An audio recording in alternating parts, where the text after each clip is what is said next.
Pues buenas noches a todos, estimado auditorio. Muchas gracias por acompañarnos de nuevo en este tercer y último evento del simposio La vida no tiene una misión, es una misión. Y como saben, quisimos invitarlos a profundizar en el contenido de la exhortación apostólica Gaudete et Exsultate, que se traduce Alegraos y regocijaos, de su santidad el Papa Francisco, que salió a la luz el 19 de marzo del 2018. El objetivo de esta exhortación es renovar el llamado a la santidad que Dios nos hace a cada uno de nosotros en esta sociedad actual, aunque parezca algo complejo. El Santo Padre nos dice que la vida no tiene una misión, que es una misión. Y este documento consta de 177 números divididos en 5 capítulos. El mensaje es muy alentador y el lenguaje que usa el Papa Francisco es sencillo, agradable, animado, con muchas anécdotas y referencias a los santos. Yo realmente ahorita repasándola, que tuve que repasarla un poquito, lo disfruté muchísimo y realmente es una sabiduría sencilla y accesible. Gracias a nuestros dos primeros expositores hemos podido profundizar en el tema de qué es la vocación y cuáles son los caminos específicos dentro de la Iglesia Católica. Nos han dejado claro que todos tenemos una vocación, por lo tanto, una misión. Y esa vocación es una llamada al amor, a la donación, a salir de nosotros mismos para donarnos a Dios y a los demás, ya sea a través del matrimonio, a través de la vida religiosa o del celibato apostólico. Y el día de hoy terminaremos con una mesa panel de 4 testimonios sobre los distintos llamados dentro de la Iglesia Católica. Cada uno de nuestros invitados nos hablará de su experiencia y de su misión, de cómo formaron a sus hijos, o cómo fueron formados por sus padres para poder discernir su camino y decir que sí al querer de Dios. Tenemos con nosotros al padre Eduardo Díaz Covarrubias. Bienvenido, padre. Gracias. Tenemos a... Bienvenido, buenas noches. A Carla y a Freddy Becker, que nos contarán cómo uno de sus hijos descubrió y respondió a su llamada a la vida monástica. Bienvenidos, Carla y Freddy. Muchas gracias, buenas noches a todos. Al matrimonio González Bati, Cristi y Andrés, buenas noches. Buenas noches, mucho gusto. Y a María Julia Turner, numeraria del Opus Dei. Bienvenida, María Julia. Muchas gracias, buenas noches. La dinámica que vamos a seguir es la siguiente. Presentaremos a cada panelista y se les cederá la palabra para que nos cuenten su testimonio, unos 5 o 6 minutos. Al final tendremos un momento para preguntas y respuestas y les pedimos que las pongan, por favor, en el chat. Ahora les voy a presentar oficialmente al padre Eduardo Díaz Covarrubias, que es bastante conocido por todos, pero bueno. Nació en Tasco, Guerrero, el 5 de septiembre de 1971. Estudió Ingeniería Electrónica en el ITESO en Guadalajara. Numerario de la Pregatura del Opus Dei desde 1989. Es doctor en Teología por la Pontificia Universidad de la Santa Cruz de Roma y, en el año 2005. Antes de ordenarse sacerdote, trabajó como ingeniero de sistemas en la Universidad de la Santa Cruz y también como ingeniero de mantenimiento en la Casa Central del Opus Dei, Villa Tevere. Se ordenó sacerdote en Roma en el año 2009. Capellán de la Universidad Panamericana del 2009 al 2014. Autor del libro Paciencia de Dios, Impaciencia de los Hombres, que lo presentó en el 2017. Y de manera personal le quiero decir que ha sido muy iluminador y de un buen número de artículos sobre temas para la vida espiritual. Es el actual director espiritual regional de México y capellán del Colegio Monteverde. Padre, ¿nos podría contar cómo ayudó la formación que recibió en su familia para descubrir su vocación de numerario y luego con el paso de los años su vocación al sacerdocio? Claro que sí, muchas gracias.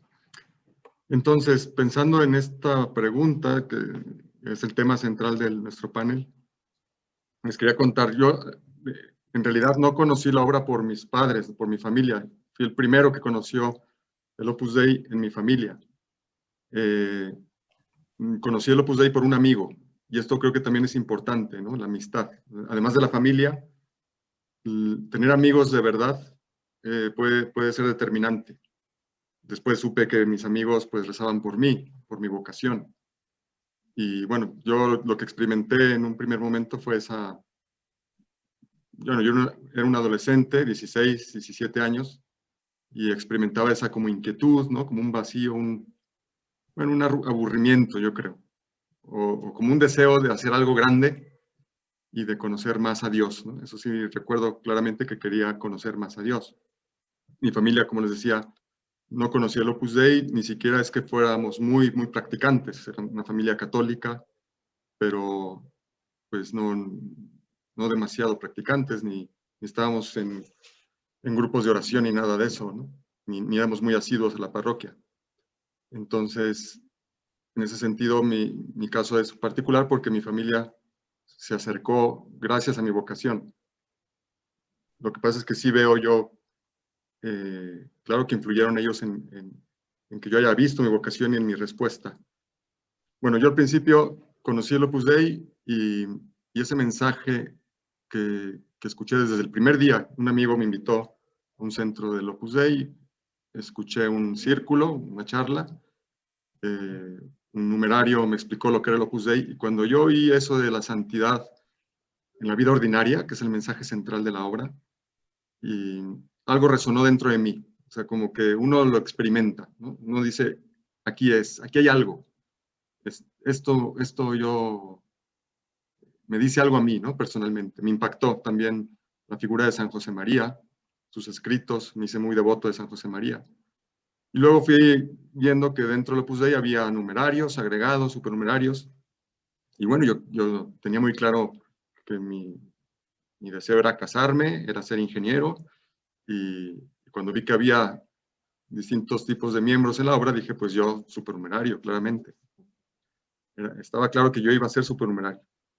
Pero bueno, Dios tenía otros planes y al mismo tiempo que yo quería ser supernumerario, sentía la inquietud también de ser numerario, porque veía en esas personas pues una entrega total, el celibato en medio del mundo, siempre da un poco de miedo, ¿no? Mucho miedo, pensar que Dios te puede llamar también a ti, pero esos amigos y el sacerdote con el que yo platicaba me decían, bueno, pues tú tienes que pensar dónde puedes dar más, dónde puedes servir mejor a los demás. Y eso fue lo que me empezó a dar como mucho miedo, ¿no? De pensar, bueno, a lo mejor yo tengo esta vocación. Y me di cuenta que ese miedo también era una señal, porque había otras personas mejores que yo que no sentían miedo. ¿Yo por qué tengo miedo? Si yo quiero ser supernumerario, ¿por qué cuando se me pasa por la cabeza la idea de ser numerario me da miedo, ¿no? Después aprendí que eso era parte de la vocación. Entonces, bueno, me tardé algunos meses, pero me lancé como un acto de fe, que es caer en los brazos de Dios, y en ese momento el miedo desapareció, así, completamente. Y lo que llegó fue una paz y una alegría que me invadió, y gracias a Dios pues no ha desaparecido, ¿no? En estos 31 años que llevo en la obra. Pero volviendo entonces al papel de mi familia, que mis papás cuando yo se los dije pues no se lo creían, incluso pensaban que sería pasajero. Mi padre le decía a mi mamá eso, ¿no? No te preocupes, ya se le pasará, es una locura, ya se le pasará. Eso es lo que ellos pensaban que se me iba a pasar.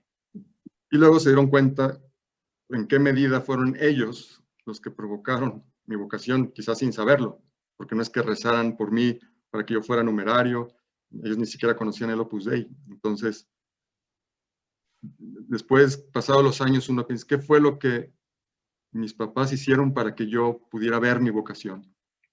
Y yo pienso sinceramente que una de las características de la formación que recibí en mi casa fue que me enseñaron a ser muy agradecido. O sea, mis padres han sido siempre personas muy agradecidas porque a lo largo de su vida han recibido muchas bendiciones de Dios, ¿no? Y se hicieron así, muy agradecidos. Incluso recuerdo alguna vez cuando iba a hacer mi primera comunión, que mi papá me corrigió y me dijo, no vas a hacer la primera comunión, vas a recibir la Sagrada Comunión. Me parece un matiz muy pequeño, pero tiene mucho fondo, ¿no? O sea, me enseñaron eso, que los dones de Dios se reciben. Y eso yo lo he pensado muchas veces, ¿no? Efectivamente, en los sacramentos especialmente, uno recibe la gracia. Claro que en el lenguaje natural nosotros decimos, voy a confesarme, pero en realidad yo no voy a hacer nada, yo voy a recibir el perdón de Dios. A eso voy al sacramento. Y esa capacidad de recibir a mí me ayudó mucho. a veces ponemos énfasis más en eso, ¿no? En practicar, el que va a misa, el que va a confesar. Yo diría, mejor yo recibo la Eucaristía, yo voy a recibir el perdón de Dios. Y esa capacidad de recibir y de ser agradecido me hizo entender la vocación como un don, como un regalo, como algo que recibía. Porque eso es la vocación, una llamada, un regalo, algo que uno recibe gratuitamente. Entonces, lo que yo experimenté cuando me plantearon la posibilidad de ser numerario era eso, me saqué la lotería. O sea, si Dios se está fijando en mí, me saqué la lotería, es una gracia, ¿no? Y cuando Dios, sí, claro que pide entrega y me daba miedo esa entrega, pero no es para despojarme, es para enriquecerme. Entonces, creo que eso es algo importante, aprender a recibir y a ser agradecido, porque la llamada es eso, es un regalo. Y en segundo lugar, brevemente, pues el ejemplo de fidelidad, ¿no? De mis padres fue lo que me sostuvo y me ha sostenido siempre, porque, bueno, hace un mes acaba de fallecer mi padre y jamás en 53 años de matrimonio se quitó el anillo, por ejemplo, en la alianza matrimonial. Murió con el anillo puesto.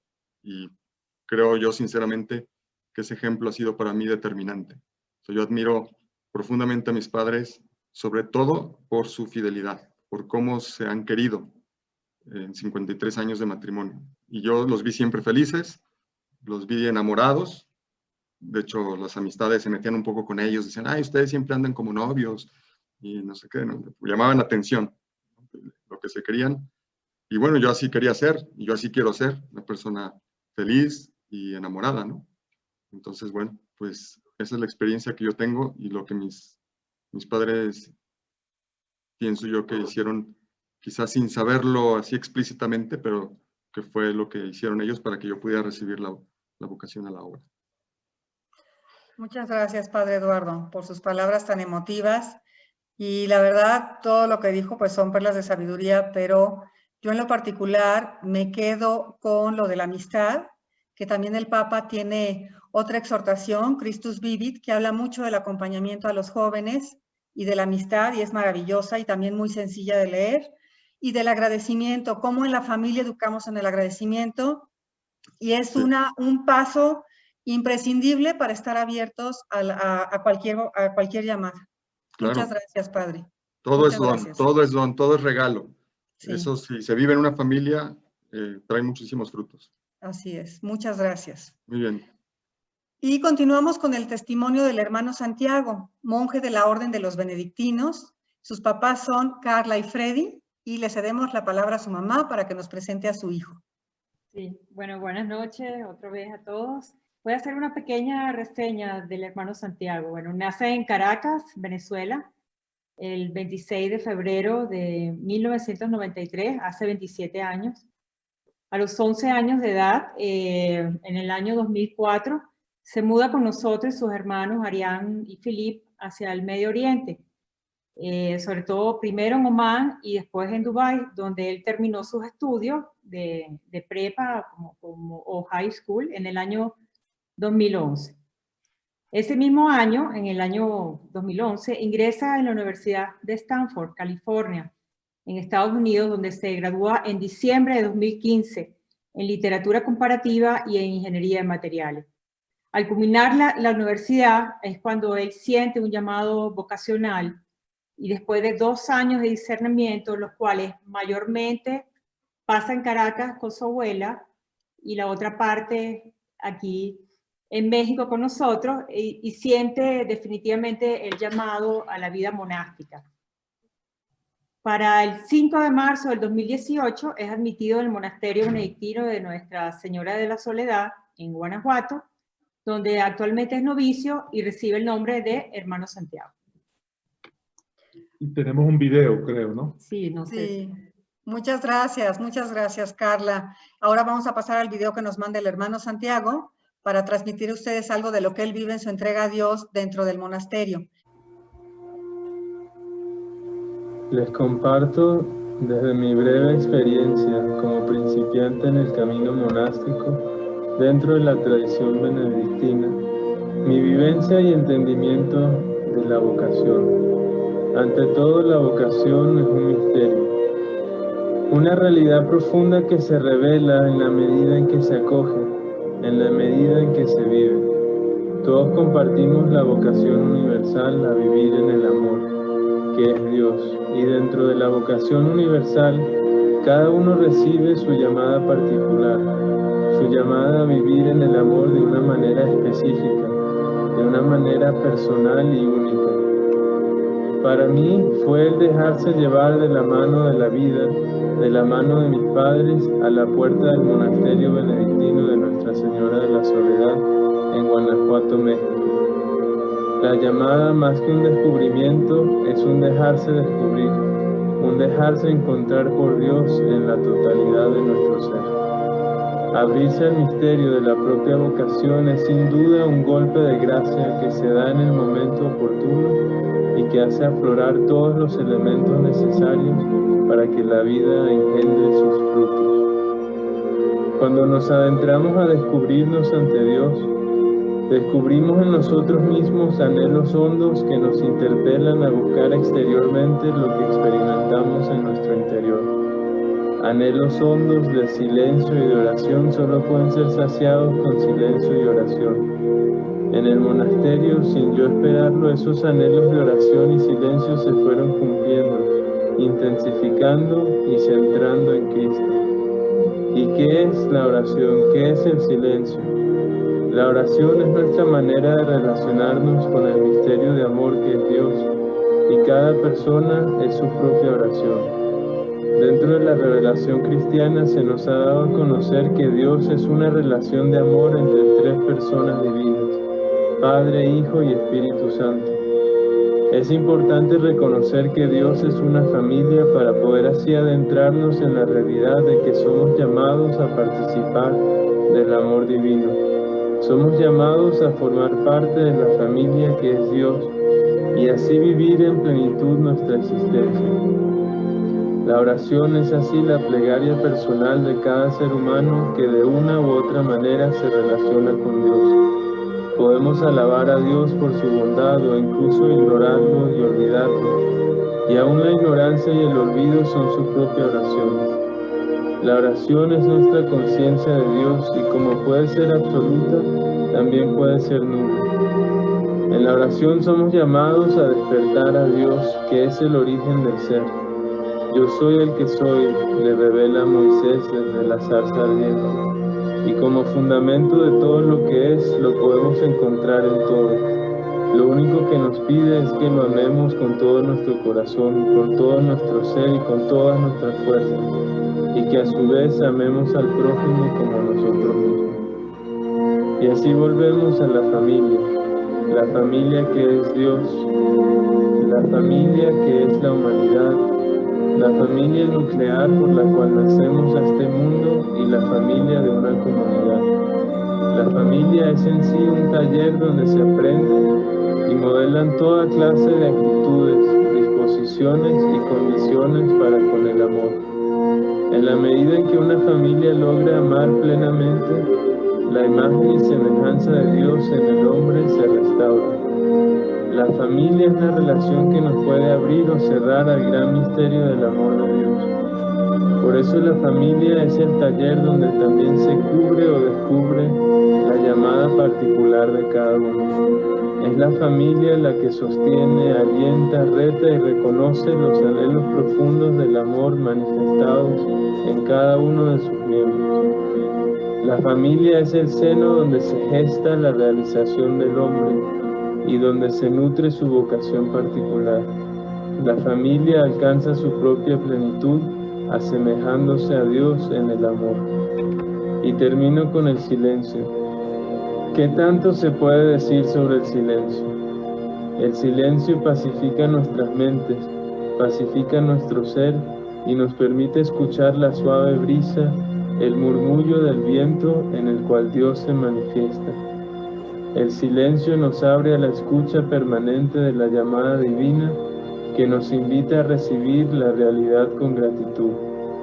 Solo en el silencio es posible responder con una entrega generosa a lo que se nos presenta en el camino. Solo el silencio puede unir nuestra pequeña voluntad a la voluntad de Dios. Solo desde el silencio podemos ser fieles a la llamada particular a vivir en el amor.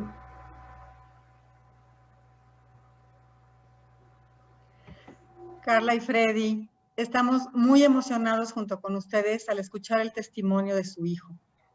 ¿Nos podrían compartir lo que ha supuesto para ustedes que su hijo Federico, con todo un proyecto profesional exitoso, se haya hecho monje?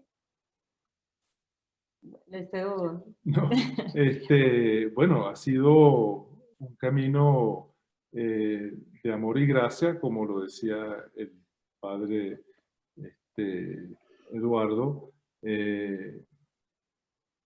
Al descubrir él tuvo un llamado de, bueno, nosotros sí hemos siempre, de alguna manera, a través de la vida, los hemos orientado hacia sus creencias espirituales de la Iglesia Católica, y con altos y bajos dependiendo de los años en los que él evolucionaba, pero siempre estaba ahí presente. Y luego, cuando estaba por culminar su carrera universitaria, pues sintió un llamado, no estaba muy claro, pero sintió un llamado y nos lo manifestó. Y nosotros lo que pues hicimos fue darle el apoyo que él necesitaba, lo guiamos, lo aupamos a que buscara directores espirituales que lo pudieran orientar, que le pudieran ayudar a conseguir cuál era esa vocación. Pensó en el sacerdocio, pero no se dio exactamente. Pensó en entrar en una abadía benedictina en Venezuela, pero tampoco se dio por razones de la voluntad divina será, pero cada vez que trataba de ir se echaba a perder el coche, había una huelga, o sea, y no llegaba. Y eventualmente vino con nosotros aquí a México. Ahí también lo orientamos con la Iglesia San José María Escrivá a que hablara con un director espiritual ahí que lo orientara, y el padre Francisco pues habló con él en varias oportunidades. Y él siempre ha tenido un interés por el diálogo interreligioso. Eso es un tema que le interesaba en aquel entonces y todavía hoy en día le interesa, nos lo ha manifestado recientemente. El prior donde está ahorita le sugiere que se espere un tantito ahí para que tenga más conocimiento, pero en aquel entonces, antes de que se dé el llamado al monasterio de Nuestra Señora de la Soledad, pues él pensaba irse a España a reunirse con un monje franciscano y unos budistas que estaban ahí y ahí nosotros le decimos, ¿sabes qué? Realmente por ahí no va a ser la cosa. Me habían pedido apoyo financiero y yo dije, no, te sugiero que busques un director espiritual que te oriente. Y esa misma noche, nuevamente, por voluntad divina, él estaba molesto conmigo y le llegó un mensaje del monasterio diciéndole, has sido aceptado. Y ahí se fue. Pues. Lo llevamos y sigue su ruta. No, el camino de la vocación, estoy seguro que el padre Eduardo lo sabe mejor que nadie. No es un camino fácil, es de perseverancia y mucha oración, y ahí vamos. Sí, lo que más resaltaba en él desde que lo que está comentando Fred, era su espiritualidad, esa búsqueda de la verdad. Nosotros veíamos que veía a un pobre, vamos a decirlo así, o un indigente en la calle, no solamente le daba comida o se ocupaba de él, sino que lo abrazaba y se lo llevaba. Era un amor incondicional hacia el prójimo. Y eso lo fue llevando hacia lo que él quería, ¿no? Y bueno, Y bueno, nosotros en fin de cuentas somos instrumentos de Dios. Sí. Entonces estamos ahí para facilitar la voluntad divina. Pues muchas gracias, Carla y Freddy, porque en todo esto que nos comparten se nota una disposición incondicional de acompañamiento a que su hijo descubriera realmente su vocación, ¿no? Sin estarlo como más o menos dirigiendo o algo. Entonces, eso es, pues, es algo maravilloso, ¿no? Esta apertura que tuvieron y esta disponibilidad, que también es una parte importante, porque lo que comentas, Freddy, pues somos instrumentos, pero a veces parece más bien que anda uno entorpeciendo ahí en lugar de hacer una instrumentación adecuada, ¿no? Pues sí. ¿Y su hijo qué les dice? Bueno, él ahorita siempre él dice que quiere ser guiado por el sendero de la luz y que esa búsqueda de Dios solamente la ha encontrado en el silencio que lleva ahorita en el monasterio. Y está feliz, o sea, realmente hasta ahora está feliz. Y sin embargo, el noviciado es el inicio de toda esa carrera que todavía está empezando, ¿no? Todavía Esa le vida, falta, más ¿no? que una Esa vida, carrera, sí. la vida que está llevando, ¿no? Y sí, Pues muchas gracias Carla y Freddy, nos alegramos con ustedes y pedimos por este discernimiento que está teniendo su hijo, y que pues el silencio es una parte muy importante, ¿no? Para permitir que Dios haga el resto. Así Muchísimas gracias a los dos. Gracias a ustedes. gracias. Bueno, pues ahora tenemos a Cristina y Andrés González Bati. Qué alegría tenerlos aquí con nosotros. Los voy a presentar. Cristi y Andrés son padres de 5 hijos, 4 varones y una mujer. Entre ellos tienen unos cuates. Los hijos son Andrés, Federico, Jaime, Bernardo y Cristi. Los 3 primeros casados y los 2 últimos numerarios del Opus Dei. Tienen 45 años de casados y 8 nietos preciosos. Y miren cómo se les ilumina la cara con lo de los nietos. Cristi y Andrés conocieron la orientación familiar en 1978, en un curso impartido por los iniciadores del Instituto de Educación Familiar, ahora LOMA. Desde entonces se han comprometido para impulsarla, trabajando en la escuela para padres de los colegios de sus hijos, tanto en el Cedros como en el Centro Escolar Yaucali.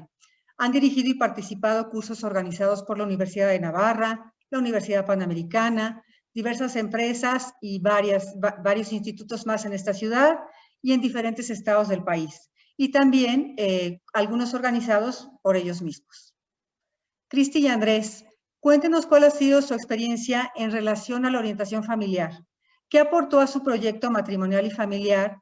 Y otro punto también que nos interesa que nos comenten es el caso de sus hijos cuates. Ambos recibieron la misma formación en casa, educación escolar y profesional. Los 2 estudiaron arquitectura, son aficionados a la música, uno toca el violín, otro toca la viola, uno es numerario del Opus Dei y el otro es casado. ¿Cómo es que siendo tan similares, cada uno pudo descubrir y seguir su propio camino? Si nos prenden su micrófono. Gracias, Cristi. Sí. Bueno, empezaremos diciendo que desde el primer momento en que Cristina y yo decidimos formar un matrimonio, quisimos formarlo siendo un matrimonio cristiano, abierto a la vida y poniéndolo siempre en manos de Dios. Afortunadamente, como dijo el padre Eduardo, gracias a la amistad de un magnífico individuo que ya falleció y que conocí por más de 50 años, nos invitó a participar en el primer grupo que se organizaba en la empresa en la que él colaboraba. Asistimos y realmente nos entusiasmó mucho la idea nos abrió mucho los ojos porque sabíamos y habíamos estudiado una profesión, una maestría, un doctorado, lo que fuese, pero nadie nos había educado ni instruido para cómo ser papás y mamá de la familia. Se nos abrieron los ojos y nos emocionamos tanto que a partir de esa fecha empezamos a organizar una serie de cursos en esta casa. Paralelamente, y conforme íbamos avanzando, descubrimos que la pauta o el triángulo perfecto para poder llevar a cabo esta misión constituía en abordar con profundidad y con detenimiento a la vez 3 temas fundamentales en la formación de nosotros como padres y de nuestros hijos, que fue educarnos y educarlos en la libertad, para el amor y en la fe. Entonces, pues empezamos a trabajar desde muy pequeños, casi después de recién nacidos y cuando empezaron a tener uso de razón, en fomentar y trabajar la libertad haciendo pequeños encargos que fueron subiendo de tono conforme iban creciendo, siempre basándonos en que las decisiones que ellos tomaran fueran al amparo de escoger el mejor camino ordenado siempre que los condujera hacia el bien y sobre todo teniendo el reverso de la moneda, que era asumir una responsabilidad en todo lo que hicieran. Si escogían un juguete, pues que con eso se quedaran. Si escogían algún otro helado, pues que con eso se quedaran. Y así gradualmente siempre aduciendo a la responsabilidad que debían tener en la decisión de sus actos. Paralelamente fuimos trabajando en algo que nos abrió los ojos maravillosamente, que fue descubrir lo que constituían las virtudes humanas, que realmente eran la herramienta que veíamos nosotros podía perfeccionar a fondo a la educación nuestra y de nuestros hijos. Sí, bueno, y ahí a través de las virtudes empezamos a fomentar que cuesta trabajo luchar en las virtudes, pero están todas concatenadas. Y sí, pues sobre todo, como decía el otro día Vidal Cuadras, de fomentar la fortaleza, que fue, pues ese siempre, la fortaleza, pues el acometer y el aguantar, resistir en los berrinchitos o cuando iban siendo fuertes, pues también para las cosas que acometían, ¿no? Y que tomaran la decisión y sí se quedaran. Y así empezaron, pues, en el colegio, por ejemplo, pues cada uno iba buscando qué les gustaba. A todos les gustó la música, pero no existía la orquesta como tal, como luego se formó en el Cedros, que realmente los cuates, como decías, pues sí se involucraron muchísimo porque fue una segunda profesión y sí les encantaba, pero a través de esa música también se hicieron mucho más, pues fuertes, generosos, solidarios con los compañeros, enseñaron a chiquitos para poder pagar sus viajes que iban con la orquesta, pues daban ahí mismo en el colegio a niños el violín y también dieron en el colegio de Iztapaluca, pues iban los sábados en camión a dar violín a los niños, a 10 chiquitos que tenían facilidad, y así pues ellos también se pagaban su escuela, aparte de su colegiatura, ¿no? Entonces sí fue muy formativo para ellos la orquesta, y a los grandes también, pues daban clases en el Cedros en tercero de primaria, cuando estaban ellos en prepa. Entonces fueron también, a través de la orientación familiar, conocimos la obra también, porque aunque sabíamos que existía, no la habíamos conocido ya de entrar a la obra, y ahí fue cuando me empecé yo más a involucrar, y Andrés también, como que la orientación familiar también nos hizo conocer pues todo este mensaje que da San José María de la familia, ¿no? Que es importantísimo. Y entonces todo esto nos hizo como crecer más y empezar también a que los hijos, se vivía muy natural la fe en la casa, ¿no? Muy normal. Nada ni cerrada ni exigencia, si no quieres rezar esto, vamos a rezar, o pedir por la familia, por el que estuviera necesitado. Y bueno, desde que iba a ser la primera comunión Andrés, el mayor, pues empezamos a tener clases de doctrina aquí en la casa. Entonces toda la preparación de los hijos fue aquí en la casa, con amigas y orientados por la obra también. Y venían las mamás, entonces pasaron por aquí, pues son cerca de 30 años de tener preparación a la primera comunión, que fue también muy, muy edificante, y transmitíamos a las mamás la orientación familiar, la fe, y que fueran educando y ellas siendo las siguientes educadoras en la fe, que las traían aquí a la clase, que fueran también, ¿no? Entonces ha sido una experiencia maravillosa. Y luego esta pregunta de los hijos. Pero déjame agregar algo, que en relación con el tema de la fe, tenemos que darle gracias a Dios por todo. En primer lugar, bueno, por nuestro matrimonio, que sigue fuerte y sigue firme después de 45 años de casados. Ambos creo que están muy enamorados uno del otro, y esto se ha podido reflejar, gracias a Dios, y es una bendición lo que voy a decir, en que todos nuestros hijos, tanto los casados como los que son numerarios, están convencidos de su vocación y de la misión que tienen en esta vida. Los numerarios están muy contentos, llevan más de 10 años cada uno en la obra, cada quien en su camino, pero lo van haciendo creo que bien. Y los casados, ha sido una fortuna para nosotros que las tres esposas de nuestros hijos son muchachas que vienen de familias cristianas que tienen una convicción religiosa fuerte, cristiana, y que han empezado a educar a sus hijos y ya se empiezan a ver los primeros frutos de los niños jóvenes en una buena formación. Creo que los frutos que hemos obtenido de este árbol, pues gracias a Dios van por buen camino. Y en lo que se refiere a la segunda pregunta que me decías, que cómo siendo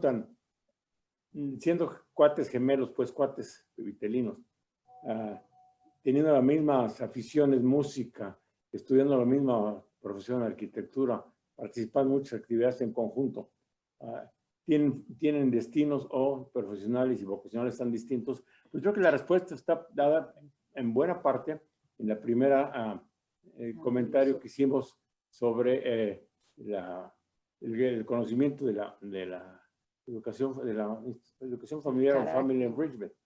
Y creo que la base ha sido que, pues como seres humanos son únicos e irrepetibles, y cada quien fue tomando las líneas de su vocación en forma distinta, aunque actuaban paralelamente en muchas actividades. Uno se inquietaba más por los temas religiosos, que es un sacerdote, que es un numerario, asuntos de la fe, etcétera. Y el otro, a su modo, también profundizaba, pero a un modo muy discreto, muy silencioso tal vez, pero muy fructífero, según se vio después. Más al mío. Entonces, yo creo que la mano de Dios, pues fue la que le dijo tú por aquí y tú por allá. Y hasta la fecha, pues ambos han sido exitosos en su profesión de arquitectos, y ambos, el numerario pues va muy bien, y el casado pues tiene una magnífica familia. Así que no sé si eso responda. Creo que es por ahí va el asunto. Muchas gracias Andrés y Cristi por este testimonio y por lo que se puede traducir su ejemplo de vida en 45 años y que dicen que le buscaban por las virtudes, pues realmente ya es heroico, ¿no? Lo de los 45 años, el día a día, con 5 hijos, pues es un terreno muy, muy fértil para vivir las virtudes y además ustedes también se especializaron en darles encargos a sus hijos, que es otra maravillosa oportunidad de que descubran su vocación y que vivan las virtudes que luego en la convivencia familiar pues puede costar un poquito, ¿no? Algunas. Y luego pues también una generosidad enorme para irradiar sus conocimientos y desde su casa, esto se dice fácil, ¿no? Pero con los hijos y además tener ahí el curso de catequesis, pues hay mucha oración alrededor de eso y mucha acción y mucha alegría. Muchas gracias. Muchas gracias a los dos. Gracias a ustedes. Y ahora tenemos el testimonio de María Julia, numeraria del Opus Dei. Hola María Julia, ¿cómo estás? Muy bien, gracias. Te voy a presentar también. María Julia nació en enero de 1998 en Cuernavaca, Morelos. Es la mayor de 4 hermanos, numeraria del Opus Dei desde el 2016 y antes fue aspirante a numeraria. Estudió comunicación en la Universidad Panamericana y se graduó en junio del 2020. Actualmente trabaja en la Oficina de Información del Opus Dei, donde se encarga principalmente de la producción audiovisual en el área editorial y de diseño gráfico para redes sociales. Vive en la Residencia Universitaria Latinoamericana, donde se encarga de la formación doctrinal y humana de las universitarias. Disfruta de la buena literatura y le encanta el cine. Admira la imaginación de Tolkien y el humor de Chesterton. Bueno, coincido en las 3 cosas contigo. Y espera algún día hacer un doctorado enfocado en el papel de la literatura fantástica para el desarrollo de la empatía en los niños. María Julia, cuéntanos cómo viste tu vocación como numeraria del Opus Dei y cómo influyó la formación familiar que recibiste para descubrirla y decirle que sí a Dios. Sí, claro que sí. Pues la verdad es una historia, como vi mi vocación, pues bastante breve, porque yo, como ya dijeron, soy de Cuernavaca y en Cuernavaca no hay centro del Opus Dei, no hay un colegio donde la formación esté confiada al Opus Dei, entonces yo realmente la única referencia que tenía eran mis papás supernumerarios. Cuando tenía 14 años me invitaron de un centro de la Ciudad de México, de un centro del Opus Dei en la Ciudad de México, a ir a un fin de semana a Tlaxcala de labor social. Como un mes después, me invitaron un fin de semana a una convivencia en Guadalajara. 6 meses después, acababa de cumplir los 15 años, pasé un fin de semana de retiro y 2 meses después, en Semana Santa del 2013, pues vi que Dios me pedía el corazón por entero y empecé a ser aspirante a numeraria, y ya a los 16 y medio pedí propiamente mi admisión como numeraria, lo puse ahí. Platico esto porque creo que habla mucho de que el escenario realmente lo montaron mis papás, ¿no? O sea, ellos fueron los que pusieron todo. Y la verdad es que dándole vueltas, lo que me di cuenta es que había como 4 elementos muy concretos, ¿no? Que me ayudaron muchísimo en todo esto y que pues todos se los debo a mis papás, ¿no? Entonces, en primer lugar, y a lo mejor suena un poco extraño, pero esto, la lectura, ¿no? La verdad es que en mi casa se leía muchísimo y yo crecí con Harry Potter, Narnia, El Señor de los Anillos, Eragon, El Príncipe de Egipto, ¿no? Películas, libros. Y esto me daba mucho la noción de que todos los héroes tenían una misión que cumplir en su historia. Y se me hacía muy natural que todos la tuviéramos, ¿no? Entonces yo crecí con esta noción de, claro, es que yo tengo una misión, como Lucy Pevensey en Narnia tiene una misión, yo también tengo una misión, ¿no? Entonces eso me ayudó mucho. Y el que a mi mamá, siempre que salíamos del cine o que yo acababa un libro, me decía, oye, ¿qué aprendiste? Entonces ya era como muy natural el hacerme este tipo de preguntas. El segundo elemento, la piedad, ¿no? Y yo en esto, mucho el ejemplo de mis papás porque los veía rezar. Mi papá me acuerdo que se sentaba en la sala y se ponía a rezar el rosario y a veces como que cabeceaba, pero ahí estaba, ¿no? Y luego mi mamá, pues no sé, se salía al jardín con un libro y yo la veía rezar y se nos hacía muy normal que mis papás rezaran, ¿no? Y también nos ayudaba que viéramos que la piedad no se reducía pues como algo emotivo o cursi, porque mis papás se levantaban a las 5 de la mañana para ir a misa de 7:30 y antes pasaba a dejarnos al colegio todos los días.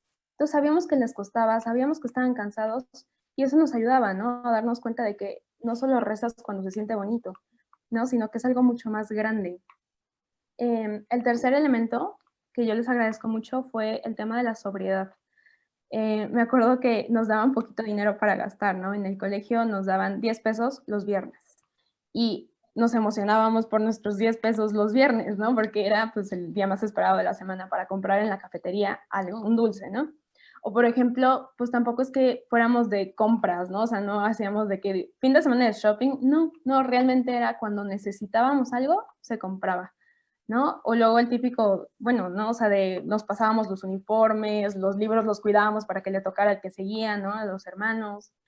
O por ejemplo, no teníamos como el último modelo de celular, pero como mis papás tampoco tenían el último modelo, pues tampoco pues me preocupaba tanto porque me daba cuenta de que no era imprescindible, ¿no? O sea, podía vivir sin eso y bien, y muy contenta, ¿no? Incluso ya siendo numeraria, que tenía que ir a la Ciudad de México a recibir mis medios de formación, pues iba cada 15 días. Y para pagar mi camión, mi papá me dijo, pues no te puedo dar dinero cada 15 días para tu boleto de camión. Entonces empecé a trabajar y daba clases de religión en mis recreos. Entonces, ese tipo de cosas se los agradezco muchísimo porque pues la verdad es que se los debo, ¿no?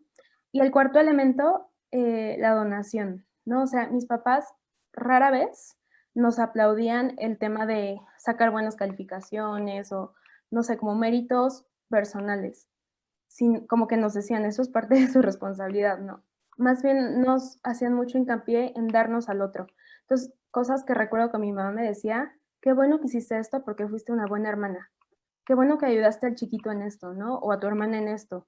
O qué bueno que le estás enseñando a rezar el rosario al otro, ¿no? O sea, eso hacían mucho hincapié. O, por ejemplo, que cuando veíamos algo sucio o así, no era yo no lo ensucié, sino lo veo sucio, yo lo limpio. No lavo mis trastes, lavo los trastes de todos, ¿no? O por ejemplo, el que durante las vacaciones o los sábados, la señora que nos ayudaba con el quehacer en la casa no iba y nosotros hacíamos todo el quehacer. Entonces uno hacía el jardín, a mí me tocaba trapear, el chiquito dice que barría, pero más estorbaba, pero bueno, se sentía útil, ¿no? Y mi hermana hacía la comida y la compra. Entonces, ese tipo de cosas, la verdad es que nos ayudó mucho. Y todo esto me llevó a 4 conclusiones, ¿no? Cada elemento me llevó a una conclusión. El primero tenía una misión. El segundo, Dios era lo más importante en mi vida. El tercero, la felicidad no es sinónimo de comodidad. Y cuarto, la felicidad está en el darse a los demás. Y ya como para terminar, la verdad es que este escenario se fundamenta, creo yo, en 2 pilares que me dieron en mi casa, ¿no? El primero es la libertad, ¿no? Siempre me sentí muy libre y muy responsable de mis decisiones. Y esto creo que un ejemplo muy claro es que cuando le hablé por teléfono a mi papá para pedirle permiso de ser aspirante a numeraria, me dijo, yo no soy nadie para darte o no permiso. Eso es algo entre tú y Dios. Solo piensa que es algo para toda la vida, ¿no? Entonces, creo que eso lo deja muy claro. Y el segundo elemento, el que me sentía muy querida por ellos, ¿no? Y estaba tan convencida de lo mucho que me querían. Y yo podía palpar el amor de Dios a través de lo que ellos me querían, que sabía que tomara la decisión que tomara, si a mí me hacía feliz, ellos iban a estar contentos, porque querer a alguien implica querer su felicidad por encima de los propios planes, ¿no? Y yo sabía que si era una decisión que me hacía feliz, a ellos los haría feliz porque me querían muchísimo. Me quieren. Y ya. Ay, María Julia, pues muchas gracias, muchas gracias.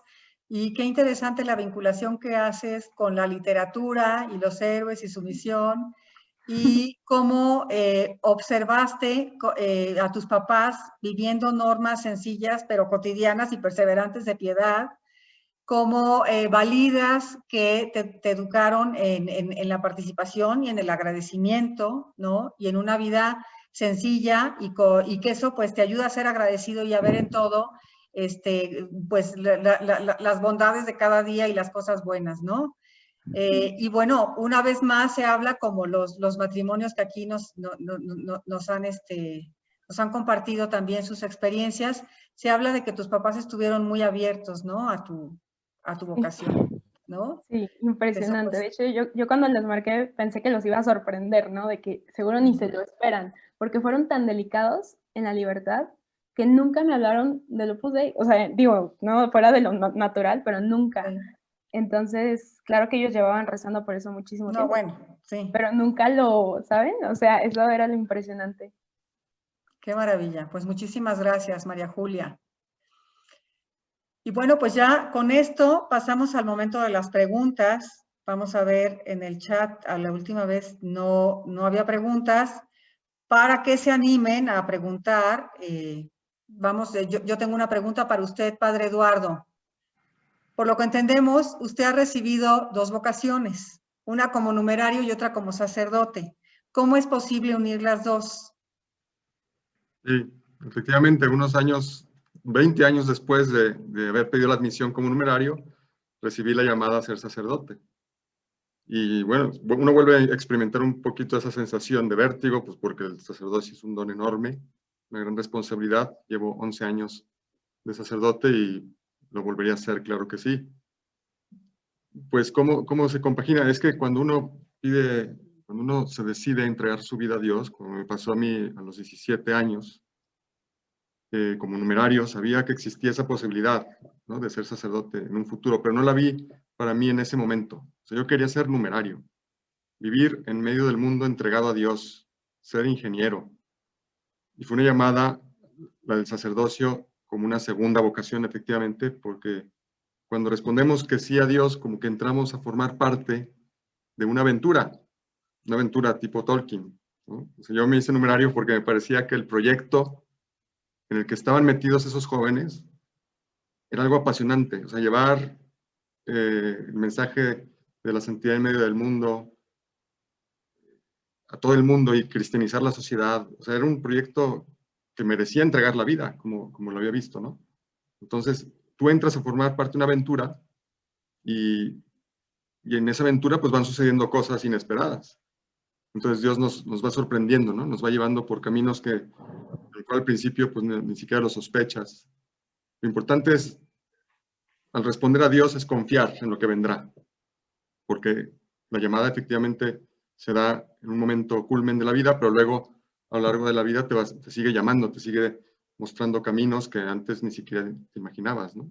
No hace falta saberlo todo desde el primer momento. O sea, es como dejarse sorprender, estar dispuesto a recibir, más que construirse uno mismo un estilo de vida, ¿no? Eso yo diría. O sea, la vocación no es, yo quiero ser numerario porque quiero hacer esto y esto otro y viajar mucho y tener estos amigos y dedicarme a hacer estas cosas, como si yo me fuera a construir mi estilo de vida. No es eso, es ir por donde Dios te va a ir llevando. Y eso siempre tiene un toque de misterio, ¿no? De misterioso, decir, bueno, ¿qué va a ser de mí mañana? No lo sé, ¿no? Pero yo estoy en manos de Dios y en 30 años ha sido toda una aventura maravillosa. Entonces, pues eso. Ay, padre, pues muchas gracias. Esto que dice, pues sí, es una aventura diaria y el elemento de la confianza es fundamental para cualquier vocación. De hecho, parece un salto al vacío, con la diferencia que, bueno, que en ese salto caemos en las manos de Dios, ¿no? Entonces eso es muy importante, pero muchas gracias por compartirnos, porque el tener esta apertura, estar dispuesto, pues sí es vivir una aventura cada día, ¿no? Le Claro. agradecemos mucho esta respuesta. Ya tenemos una pregunta aquí de Lucía para Carla y Freddy.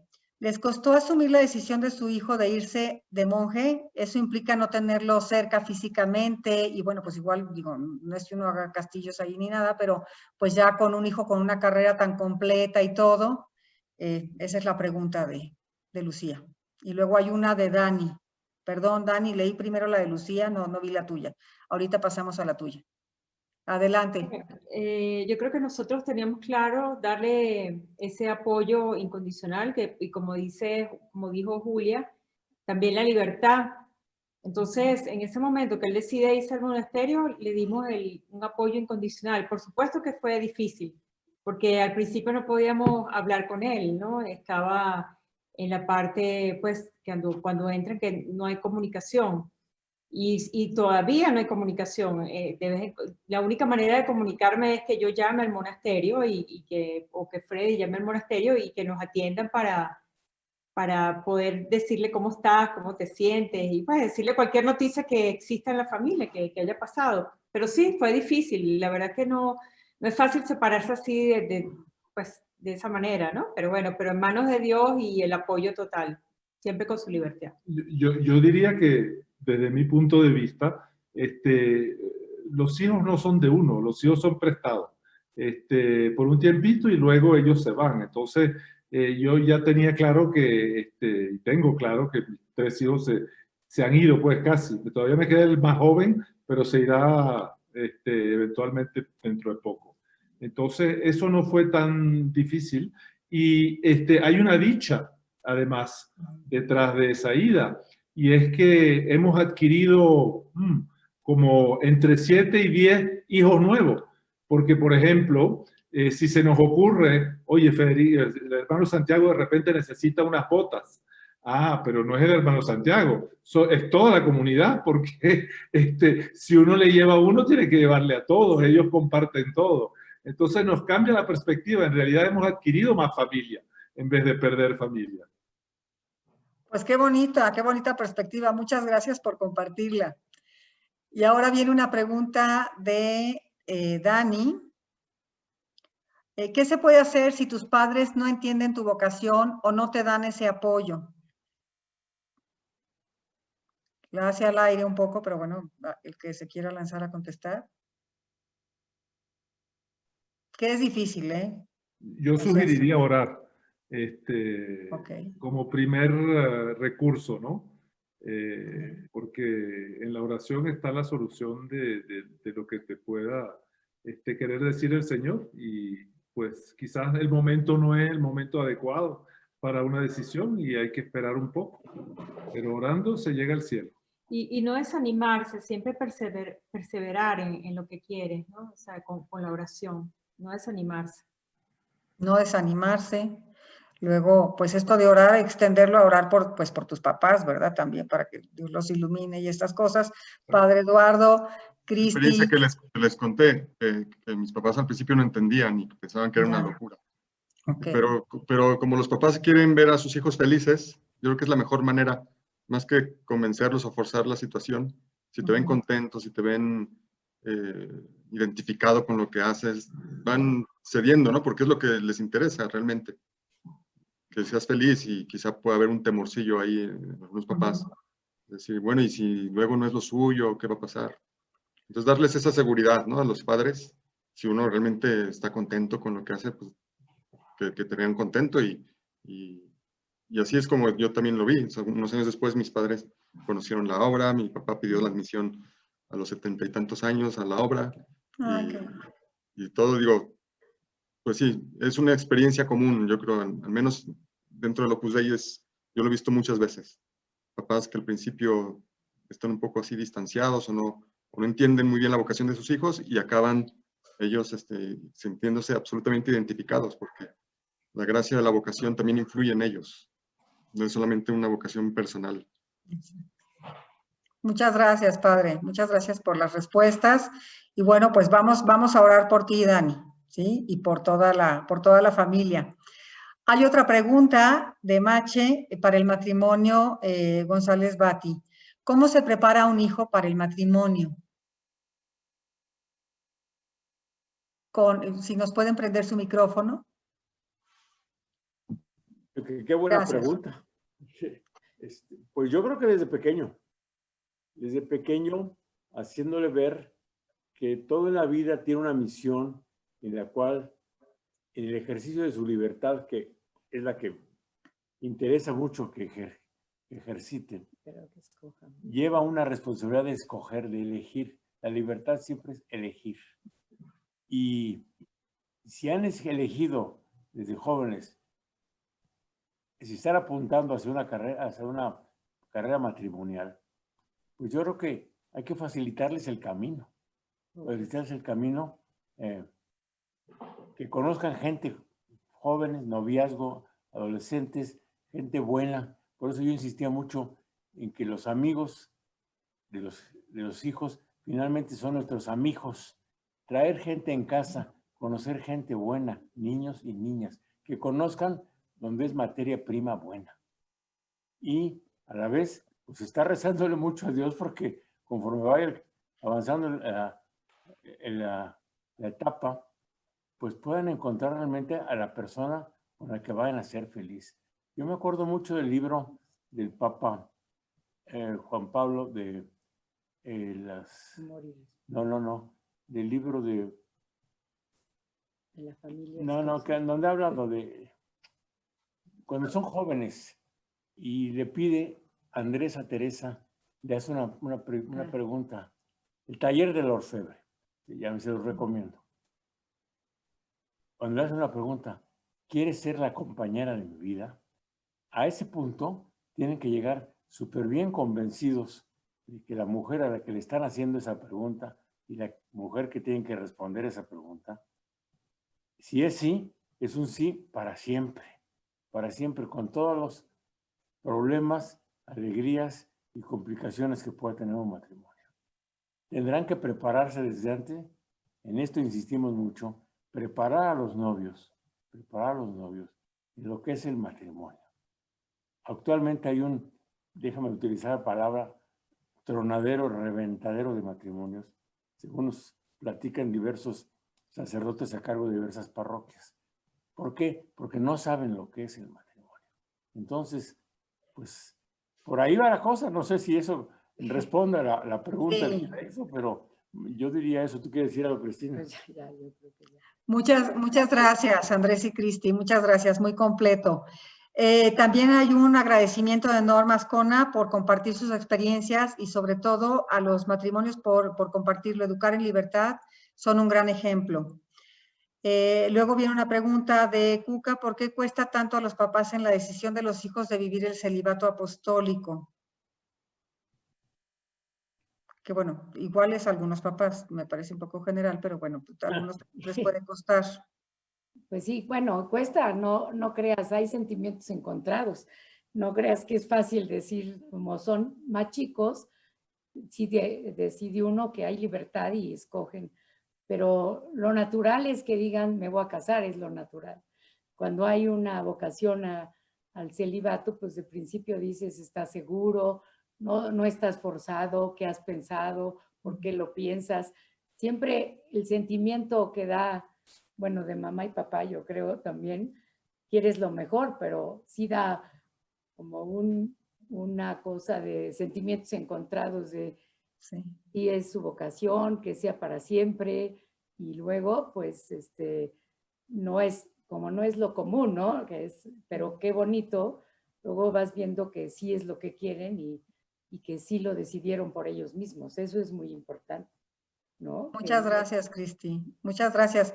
Sí, yo creo que tendríamos que hacer alguna especie de taller para esto, porque yo también me lo he cuestionado, ¿cómo es posible que aceptas con mucha facilidad que un perfecto desconocido o desconocida que ni es de la familia y de hace 2 o 3 años tal vez conozca a tu hijo o a tu hija, y a Dios lo conoces de toda la vida. Entonces, sí, creo que tendríamos que hacer algún tipo de emoción o taller como para no sé, tener un poco más de apertura en este tema, ¿no? Yo diría, pues ya con Dios ya es garantía cómo te va a ir. Pero bueno, también hay otra para ustedes, pero voy a dejar una pregunta para Julia. Julia, de Mari Salvador. ¿Cómo hiciste o qué hiciste en relación a tus amigas que salían a fiestas, amigos, quizá tenían novios, porque pediste tu admisión muy joven? ¿Qué hiciste en relación con ellas? ¿O no te interesó ir a fiestas? No, sí. De Mari. ¿Sí? No, la verdad me gustaba mucho. De hecho, cuando estaba con toda la decisión y con el miedo, ¿no? Como dice el padre, ese es un miedo real, ¿no? O sea, que te pone a tiemblas. Bueno, al menos yo temblaba de miedo, ¿no? Okay. Y además, pues me gustaba un niño y entonces estaba viendo qué rollo, y así, ¿no? O sea, y a ver, claro, ¿no? Mis amigas, las fiestas. Pues, a ver, claro que cuesta, ¿no? O sea, creo que sería raro que no costara, porque si no, pues no sería una entrega. Pero, no sé, yo lo veo mucho ahora con mis amigas que tienen un novio ya pues, muy formal, ¿no? Ya se van a casar con él, que empiezan y me dicen, ¿no? O sea, ya no voy a esta fiesta porque pues si no va mi novio, pues yo ya no pinto tanto ahí, ¿no? Entonces, la verdad es que eso me ha ayudado a entender mejor, pues es eso, ¿no? Cuando estás muy enamorada, y en mi caso, pues muy enamorada de Dios y de mi vocación, me daba cuenta que aunque me costara, lo estaba entregando por algo mucho más grande, ¿no? Y algo que se me hacía como muy gráfico era, pues no sé, es como cuando te ofrecen un chocolate, pero te dicen, oye, bueno, si no quieres chocolate, te tengo guardado una caja de chocolates, ¿no? Mucho más grande. Entonces era verlo así, ¿no? O sea, darme cuenta que lo que estaba entregando no se comparaba en nada con lo que estaba recibiendo. Y ahora que pues ya llevo más de 7 años, ¿no? En mi vocación y así, la verdad es que sí puedo decir que nunca he sido más feliz, ¿no? Y no me arrepiento para nada porque la entrega, o sea, tú sigues dando y Dios se sigue luciendo, ¿no? O sea, Dios sigue dando al por mayor. Entonces, yo eso es algo que he descubierto, que aunque cuesta, vale demasiado la pena. Muchas gracias, María Julia. También Lucía tenía una pregunta relacionada, pero ya no la contestaste. Y tenía una para Carla y Freddy. ¿Cómo ayudarle a los padres de familia a no tener miedo a que Dios pueda pedirles la vida entera a los hijos? Bueno, yo, por supuesto, confiando en Dios, entregarlo. Y como dijo el padre Eduardo, al verlos felices, yo creo que al verlo tú feliz allí, en su medio, todo se le dio lo que él quería, uno se quita ese miedo. No sé qué tienes así, tienes que agregar algo. Bueno, tú lo has dicho, es una cuestión de fe y yo creo que quizás tener un director espiritual con quien ellos puedan hablar, a quien ellos se puedan acercar y compartir los temores que les genera esa realidad, o el por qué pueden sentir que ese no es el camino de sus hijos. Conversarlo, hablarlo con alguien que los ayude y que entienda un poco el tema puede ayudar a los padres bastante. Muchas gracias, Freddy y Carla. Y una última pregunta para el matrimonio de Cristi y Andrés. Uno como madre o padre siempre quiere darle a sus hijos todo lo que uno no pudo tener, ahorrarles sufrimientos, dolores. ¿Cómo le hicieron para formarlos en la fortaleza y generosidad? Es precisamente, pues vivir, como decía un poco Julia, un ambiente de sobriedad, un ambiente de que disfrutaran lo que tenían, una austeridad en buen plan de decir, no, pues a veces era real, o sea, no, la época de vivir y sacar adelante a los hijos, pues tiene sus dificultades, pero siempre, aunque había poco, podían disfrutar y que gozaran lo que tenían, no darles demasiadas cosas, ni decir esta frase que la dicen mucho, hace poquito la leí en un chat, es que en vez de darle a los hijos todo lo que no tuviste, dales ahorita en este tiempo que estamos viviendo, mejor lo que sí tienes y que apreciar lo que ahorita que estamos todos confinados, aprovechar a gozar lo que sí tiene uno, ¿no? Ese amor de familia, esa unidad, ese gozarse entre los hermanos, ese compartir y ser solidarios con otros que no tienen, o que todo esto, siempre fueron ellos en realidad también generosos. Nuestra casa estuvo abierta siempre a recibir gente y a que trajeran aquí a sus amigos, a fiestas, a reuniones. Yo creo que eso es muy bueno también, más que darles cosas, es dar que tengan amigos, que estén abiertos, que ayuden a otros, ¿no? Eso les hace más felices. Muchas gracias. Hay un agradecimiento de la familia Muñoz, le agradecen mucho que a todos hayan compartido sus experiencias, porque es bello ver cuando se entregan, se donan a Dios como papás, y nos da miedo saber si estamos educando bien a nuestros hijos, y el ver cómo ustedes lo lograron, estando unidos cerca de Dios, es maravilloso. Hay otro agradecimiento de Mari Salvador, y con esto cerramos. Agradecemos mucho de verdad a todos los panelistas por su testimonio, la riqueza que nos han compartido cada uno. También agradecemos a los participantes por su asistencia, su atención, sus comentarios y preguntas. Y para cerrar, yo quería compartirles una reflexión relacionada con la exhortación del Papa. En ella nos habla, entre otras cosas, de las 5 notas de la santidad actual, que de hecho las han tocado todos los panelistas, y las menciono brevemente, ya que me parecen muy significativas para la vida de familia y su vinculación con el discernimiento de la misión de cada uno. En algún momento el Papa dice 5 puntos, ¿no?, para esta santidad actual: el aguante, la paciencia y mansedumbre. Pues sí, sí que se necesitan. Después, el segundo es la alegría y el sentido del humor. El tercero, la audacia y el fervor.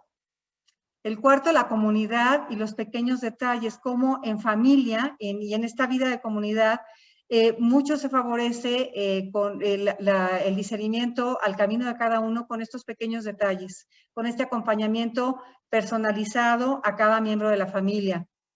Y pone ejemplos preciosos de Jesucristo en el Evangelio, cómo estaba al pendiente de los detalles, que si tenían hambre, que si faltaba algo, con sus amigos, que si estaban tristes. Entonces, y que esto da un espacio teologal para una vida interior, y que se vaya teniendo este discernimiento de la vocación para cada uno. Y por último, pero no menos importante, nos habla de la oración. Entonces, pues aquí también para los papás que ahorita no han recibido, como los matrimonios que estamos viendo, los frutos, ¿no?, de esta vida de oración, ¿no?, y de trabajo intenso para fortalecer a la familia, pues está la oración, ¿no?, y seguir el ejemplo de Santa Mónica.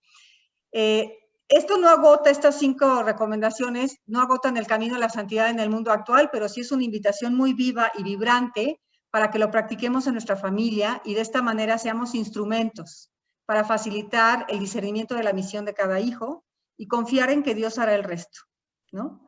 Pues muchas gracias a todos y buenas noches.